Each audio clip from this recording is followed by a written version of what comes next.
ये रक्तपात शांति और अहिंसा की नीति पर चलने वाले उन्हीं गांधी जी के कारण हुआ जिन्होंने अपने प्रत्येक भाषण और लेख में क्रांतिकारियों की निंदा की।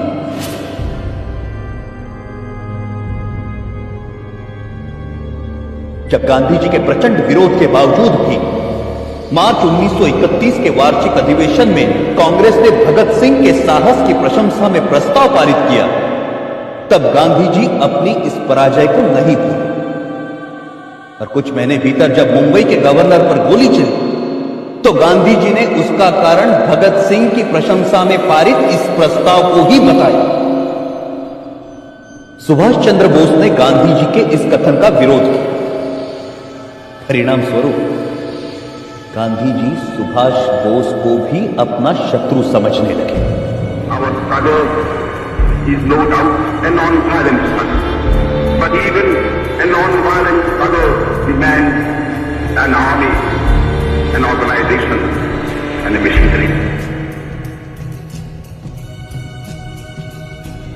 और उनका कांग्रेस अध्यक्ष चुने जाने पर गांधी जी ने कहा कि सुभाष की जीत गांधी की हार है। जब तक उन्हें कांग्रेस अध्यक्ष की गद्दी से नहीं उतारा गया तब तक उनका क्रोध शांत नहीं हुआ। जो लोग कहते हैं कि मात्र गांधी जी के परिश्रम से हमें आजादी मिली, वो एक झूठा इतिहास लिखना चाहते हैं। जब तक देशभक्त क्रांतिकारियों के बलिदान को अंधेरे में रखा जाएगा तब तक हमारी आने वाली पीढ़ियां इतिहास के सवेरे से वंचित रहेगी। आर 1947 की सर्दियों में हिंदू मुस्लिम एकता के लिए गांधी जी ने जो आमरण अनशन रखा था, उसे तोड़ने के लिए जो पहली शर्त उन्होंने रखी थी वो ये थी कि दिल्ली की मस्जिदों में शरण लिए हुए हिंदू और सिख शरणार्थियों को मस्जिदों से बाहर निकाला जाए और मस्जिदें मुसलमानों को सौंप दी जाए। सरकार गांधी के अनशन के सामने घुटने टेकने पर मजबूर हुई और जिस दिन गांधी जी ने अनशन तोड़ा उस दिन वर्षा भी हो रही थी। उस असाधारण सर्दी में अच्छे घरों में रहने वाले लोग भी कांप रहे थे, परंतु उन निराश्रितों के ठिठुरते हुए कुटुंब के कुटुंब मस्जिदों से बलपूर्वक बाहर निकाले गए। जिस दिन यह घटना घटी संयोगवश मैं दिल्ली में ही था। मैंने अपनी आंखों से गांधी जी की जिद को पूरा होते हुए देखा। कड़ाके की सर्दी और वर्षा में कपकपाते हुए वो लोग बिरला हाउस पहुंचे। वहां उन्होंने नारे लगाए, गांधी जी हमें शरण दो, गांधी जी हमें शरण दो। परंतु उस भव्य भवन में रह रहे गांधी जी तक उन निराश्रितों की पुकार नहीं पहुंची। यह मर्मस्पर्शी दृश्य जिसे देखकर कठोर से कठोर मनुष्य का हृदय भी द्रवित हो जाए, मैंने स्वयं अपनी आंखों से देखा है। क्या उन निराश्रितों ने अपनी मर्जी से उन मस्जिदों में डेरे डाले थे?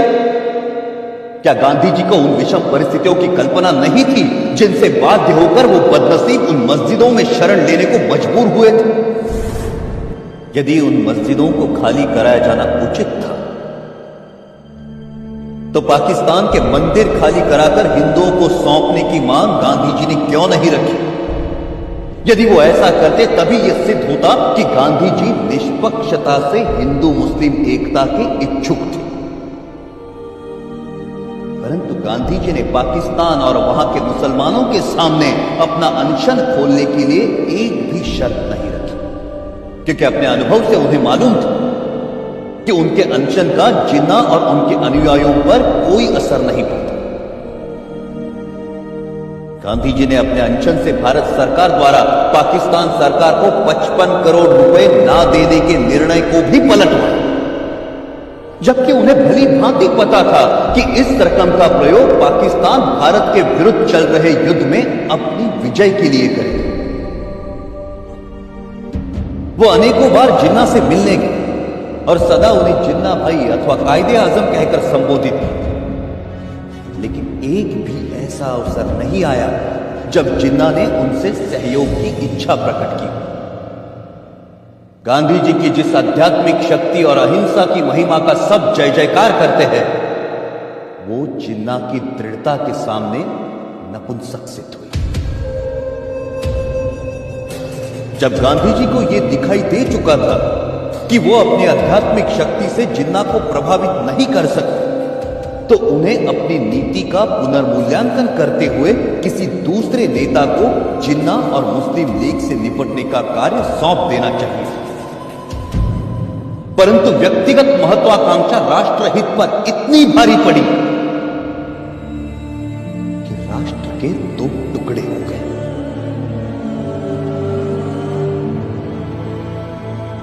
हमारे त्यागी और दूरदर्शी नेताओं ने संपूर्ण भारत की स्वाधीनता के लिए स्वतंत्रता संग्राम में भाग लिया था, परंतु देश के विभाजन से वो संयुक्त राष्ट्रीय प्रयास विफल हो गए। जिन देशभक्त क्रांतिकारियों ने हंसते हंसते फांसी के फंदों को गले से लगाया था, आजीवन कारावास अथवा देश से निर्वासित होने की यातनाएं भोगी थी, क्या उन्होंने इसी विभाजित देश के लिए अपने जीवन दांव पर लगाए थे? 14 अगस्त 1947 को छलपूर्वक भारत के विभाजन को स्वीकार कर लिया गया और पंजाब, बंगाल और सीमा प्रांत के हिंदुओं के भविष्य की किसी ने कोई चिंता नहीं की।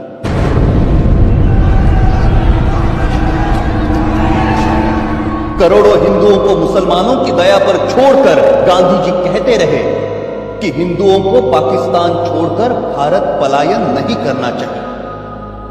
प्रतिदिन हजारों हिंदू पुरुषों का संहार और हजारों हिंदू स्त्रियों की अवमानना होती रही, परंतु उनकी सुरक्षा के लिए भारत सरकार द्वारा पाकिस्तान सरकार पर किसी प्रकार का कोई दबाव नहीं डाला गया।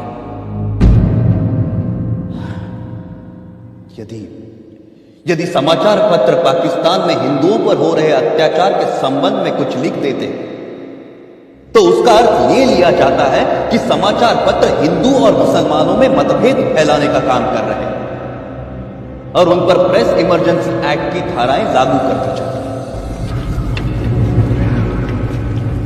पाकिस्तान में हिंदुओं पर हो रहे अत्याचारों के विषय में गांधी जी ने कभी एक शब्द भी नहीं कहा।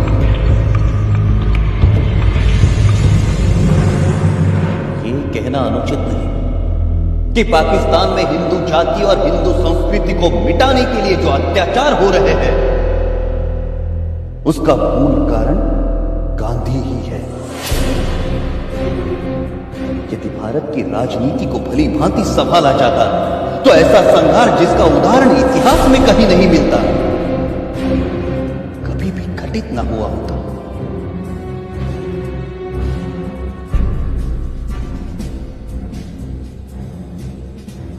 गांधी जी सदा सत्य और अहिंसा के नारे लगवाते हैं। कोई भी समझदार व्यक्ति इन नारों को बुरा नहीं कह सकता, परंतु यह आशा करना कि जीवन सदैव ऐसे उच्च आदर्शों के अनुसार चलेगा, एक दिवा स्वप्न है। वास्तव स्पष्ट दिखाई देता था कि यदि मैंने गांधी जी का वध किया, मैं जड़ मूल से नष्ट कर दिया जाऊंगा। लोग मुझसे घृणा करेंगे और जो सम्मान मुझे प्राणों से भी प्रिय है वो नष्ट हो जाएगा। मैं अवश्य मरूंगा, परंतु देश अमर होगा। मुझे स्पष्ट दिखाई देता था कि यदि मैंने गांधी जी का वध किया, मैं जड़ मूल से नष्ट कर दिया जाऊंगा। लोग मुझसे घृणा करेंगे और जो सम्मान मुझे प्राणों से भी प्रिय है वो नष्ट हो जाएगा। परंतु मुझे यह भी दिखाई देता था कि भारत की राजनीति से गांधी जी के प्रस्थान से ही भारत का भाग्योदय होगा और देश एक महाशक्ति बनकर उभरेगा। मैं अवश्य मरूंगा, परंतु देश अमर होगा। मुझे गालियां मिलेंगी, परंतु विश्व में भारत का नाम होगा। और यही सोचकर मैंने गांधी जी का वध करने का निर्णय लिया और अपना यह निर्णय किसी को नहीं बताया। अंततः 30 जनवरी 1948 को मुझे मेरा निर्णय साकार करने में सफल था। यदि देशभक्ति पाप है तो मैं मानता हूं मैं पापी हूं, और यदि देशभक्ति प्रशंसनीय है तो मैं स्वयं को उस प्रशंसा का अधिकारी मानता हूं। मेरे जीवन का अंत तो तभी हो गया था जब मैंने गांधी जी पर गोली चलाई थी। उसके पश्चात तो मैं एक अनासक जीवन बिता रहा हूं, और मुझे अपने कृत्य पर कोई पश्चाताप नहीं है। गांधी जी ने इस देश के प्रति जो योगदान दिया है उसके लिए मैं उनका आदर करता हूं, और इसीलिए उन पर गोली चलाने से पहले मैं उनके सामने नतमस्तक हुआ था।